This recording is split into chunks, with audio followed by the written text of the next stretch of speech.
오늘 본문의 말씀은 이튿날이라는 말로 시작하고 있습니다. 이 이튿날이라는 것은 우리가 잘 알다시피 오병이어의 기적을 행하신 그 다음 날을 일컫고 있습니다. 사람들은 예수님께서 행하신 오병이어의 기적을 바라보면서 흥분했습니다. 드디어 우리가 찾았던 왕이 오셨다. 그리고 그 예수님을 자신의 왕으로 삼으려고 했습니다. 그들의 마음의 욕심이 어떤 것이었습니까? 예수님을 하나님의 아들, 자기들을 죄에서 구원할 그리스도로 바라본 것이 아니라 바로 우리를 배부르게 하고 우리를 만족해 하고 우리가 만족하고 이 세상 가운데에서 잘 살아갈 수 있는 그런 사람을 찾았다라고 하는 그런 의미였던 것입니다. 그래서 오늘 본문은 예수님께서 그 이튿날 그들을 버려두시고 떠나가셨다라고 이야기하고 있습니다. 그들은 예수님이 없는 것을 보고 매우 당황했습니다. 그 전날 분명히 배가 한 척밖에 없었고 그 배는 제자들이 몰고 갔습니다. 예수님은 그들과 함께 계셨던 것을 그들은 보았습니다. 그런데 어느 순간 예수님이 그들과 함께 계시지 않는 것을 알게 되면서 그들은 매우 당황해했고 혼란스러워했습니다. 예수님께서 어디 가셨을까? 예수님을 찾아 헤매기 시작합니다. 그들이 예수님을 찾아 헤맸던 이유가 뭐겠습니까? 바로 자신들을 배부르게 하고 또 자신들의 병을 고치시고 자신을 만족해 할 그 대상이 사라졌기 때문에 그들은 예수님을 찾아 헤매기 시작합니다.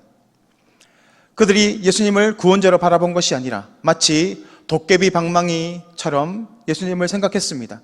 예수님을 소유해서 그 예수님의 능력을 힘입어서 자신을 배부르게 하고 자신의 그 만족을 누리겠다고 하는 그런 죄악된 본성이 그들 가운데 발현되기 시작한 것입니다. 예수님이 그것을 모르실 리가 없습니다. 그래서 그것을 떠나가신 것입니다. 예수님은 도깨비 방망이가 아닙니다. 우리가 소유할 수 있는 대상이 아닙니다. 마치 아라비아 나이트의 램프의 요정처럼 문질러서 필요할 때마다 불러서 사용할 수 있는 그런 대상이 아니다라는 것입니다. 세상 사람들이 바라보는 요구가 어떤 것입니까? 나를 만족해 하는 대상을 찾습니다. 내가 예배할 대상이 아니라 나를 예배케 하는 그런 하나님의 자리에 서고자 하는 것, 그것이 바로 모든 인간이 가지고 있는 죄악된 본성임을 오늘 성경은 보여주고 있습니다. 오늘 우리 자신의 모습을 돌아보기를 원합니다. 내가 예수님을 사랑하고 예수님을 나의 구원자로, 나의 구주로 모시고 있는지, 아니면 그 예수님을 붙잡아서 나를 만족해 하고 나를 배부르게 하는 그런 대상으로 삼고 있는지는 아닌지 우리의 자신의 모습을 돌아보기를 소망합니다. 예수님은 우리의 마음의 중심을 아시는 분이십니다. 그들의 마음의 중심을 아셨습니다. 그들이 무엇을 생각하는지 아셨습니다. 그리고 그들을 떠나가셨습니다. 예수님께서 가신 곳이 어디입니까?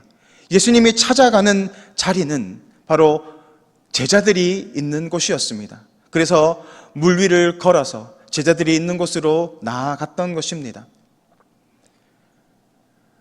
예수님께서 사람들을 떠나신 이유가 무엇입니까? 결국 이 사람들이 요구하는 것이 예수님을 구원자로, 메시아로 바라보는 것이 아님을 아셨기 때문입니다. 그들의 마지막 모습이 무엇입니까? 내 요구를 들어주지 않으니까, 나에게 만족을 주지 않으니까, 이 세상의 부귀영화를 허락해 주지 않으니까 결국 예수님을 십자가에 못 박는 자리에 서게 되는 것입니다. 우리 역시도 두 가지 선택을 할 수가 있습니다. 내가 하나님을 구주로 모시고 나의 구원자로 모시고 오직 하나님만을 바라보며 내가 십자가의 자리로 나아가서 죽음의 자리를 찾는 것인지, 나를 부인하고 나에게 맡겨주신 그 십자가를 붙잡고 제자의 길로 나아갈 것인지, 아니면 오늘 이 백성들처럼 하나님을 소유함으로 하나님 위에 서서 결국 예수님을 십자가에 못 박는 그런 자리로 나아가게 되는지, 오늘 우리가 선택의 자리에 있다라는 것입니다. 오늘 우리가 서야 할 곳이 어디입니까? 예수님을 소유해서 예수님을 나의 종 부리듯이 부리는 것이 아니라 오직 나를 부인하고 나에게 주어진 십자가를 지고 겸손히 말씀의 그 은혜 가운데 나아가야 할 줄 믿습니다. 오늘 디비라에 많은 배들이 찾아왔다라고 23절에 말하고 있습니다. 그곳에서 사람들이 몰려들기 시작한 것입니다. 왜 몰려듭니까? 오병이어의 기적의 그 소식을 들었기 때문에 사람들이 그곳으로 몰려들기 시작했습니다. 많은 배들이 디베랴에 모였다라고 말하고 있습니다. 그런데 그곳에 예수님이 계시지 않습니다. 세상의 인기라는 것이 그렇습니다. 세상의 인기라는 것은 나를 만족시켜주고 결국 나를 섬겨주고 나를 배부르게 하는 것, 그것을 찾아 사람들이 몰려드는 것입니다. 그것이 바로 세상의 인기입니다. 예수님은 이 사람들의 인기에 편승되지 않으셨습니다. 그 마음의 중심을 아셨기 때문입니다. 사람들은 자신을 만족시켜줄 사람을 찾습니다. 그래서 어떤 정치인을 찾습니다. 호남에서 뽑으면 될까? 경상도에서 뽑으면 될까? 이것도 안 되니까 충청도 사람을 뽑아야 될까? 서울 사람을 뽑으면 나를 만족시켜줄까? 그렇게 날마다 찾아 헤매는 것, 그리고 그런 대상을 날마다 찾아서 그를 세우려고 하는 것이 바로 세상의 인기입니다. 그러므로 사람들의 인정과 또 사람들의 그 찬양을 쫓아가다 보면 결국 그 사람은 망할 수밖에 없습니다. 왜냐하면 자신을 만족시켜 줄 수 없기 때문입니다. 그래서 우리가 보듯이 대통령을 뽑으면 이 사람이 나를 만족시키지 못한다고 결국 몰아내고 감옥에 보내는 것, 그것이 우리가 보고 있는 모습 아니겠습니까? 사람의 인기, 사람의 인정을 쫓아가면 결국 이처럼 내팽겨집니다. 우리가 쫓아가야 할 것은 오직 살아계신 하나님 한 분뿐인 줄 믿습니다. 오늘 이 사람들이 예수님을 찾아 헤매기 시작합니다. 그리고 제자들이 갔던 가브나움 방향으로 배를 몰아서 갔더니 거기에 제자들과 예수님이 계셨습니다. 그들은 이야기합니다. 랍비여, 언제 여기 오셨나이까? 라고 25절에 말씀하고 있습니다. 이 말의 뜻은 단순히 예수님, 언제 이곳에 오셨습니까? 라는 그 의미가 아닙니다. 바로 언제 이곳에 오시는 능력을 행하셨습니까? 라고 그 능력에 초점을 맞추고 있는 것입니다. 예수님의 초점을 맞추고 있는 것이 아니라 예수님이 가지고 있는 그 능력에 초점을 맞춥니다. 이런 능력도 있습니까? 그것을 소유하려고 하는 죄악된 본성들이 바로 이 구절에서 나타나고 있는 것입니다. 예수님은 그들의 생각의 악함을 아셨습니다. 그래서 26절에 이렇게 말씀하십니다. 우리 다 같이 읽습니다. 26절입니다. 시작. 진실로 진실로 너희에게 이르노니 너희가 나를 찾는 것은 표적을 본 까닭이 아니요 떡을 먹고 배부른 까닭이로다. 그러니까 예수님은 그들의 마음의 중심을 아셨던 것입니다.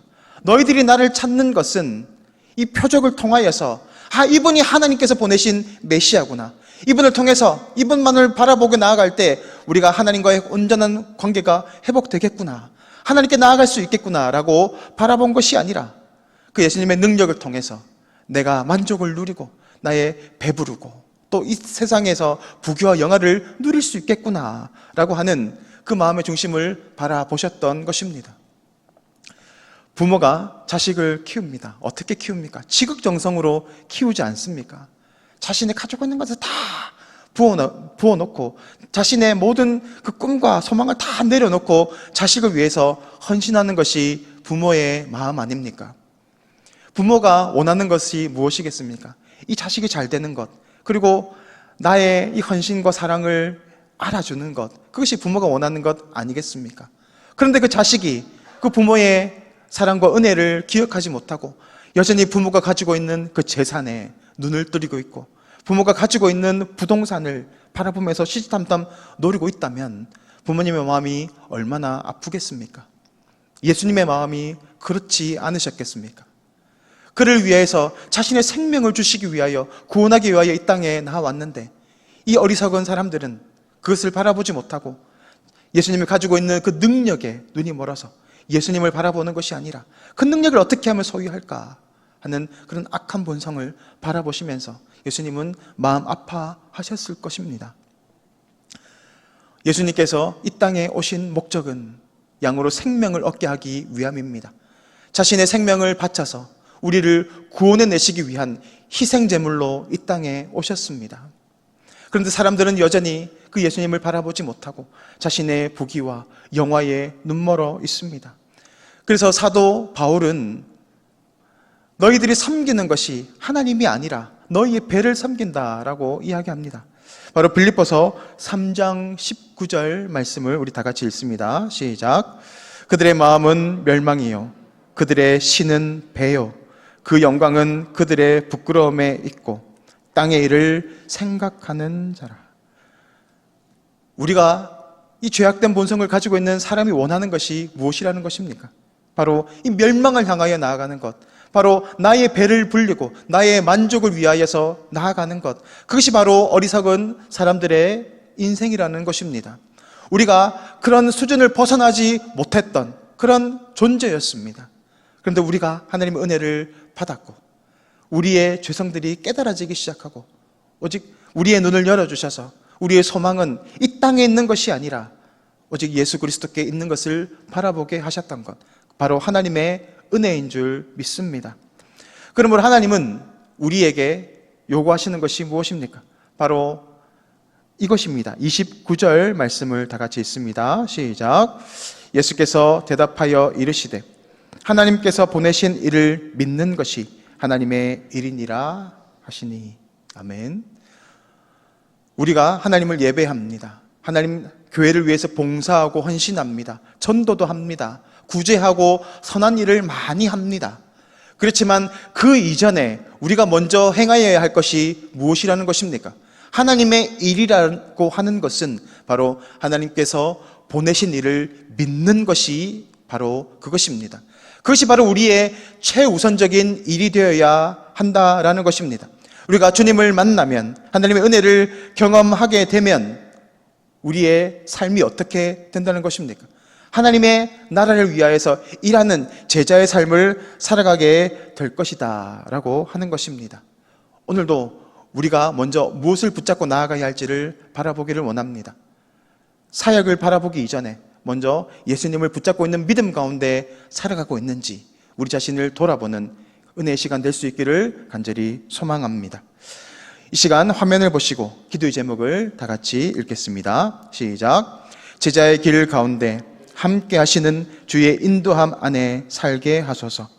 영생의 양식 되시는 예수님만을 섬기는 바른 믿음 주옵소서. 아멘. 이 시간 다 같이 기도하겠습니다. 우리의 생명이 되시는 주님, 오늘도 우리가 붙잡고 나아가야 하는 것은 오직 예수 그리스도 한 분이심을 믿습니다. 오늘 우리 속에 있는 본성, 죄악된 본성이 깨달아지게 하여 주시옵시고 오직 주님 하나님께서 보내신 일을 그 믿는 참으로 본질적 믿음 가운데 온전히 살아갈 수 있도록 도와주셔서 우리의 삶의 방향이 다시 한번 바른 믿음 가운데 세워질 수 있도록 주님 역사하여 주시옵소서. 지금도 살아계셔서 역사하시는 주 예수 그리스도 이름으로 기도드리옵나이다. 아멘.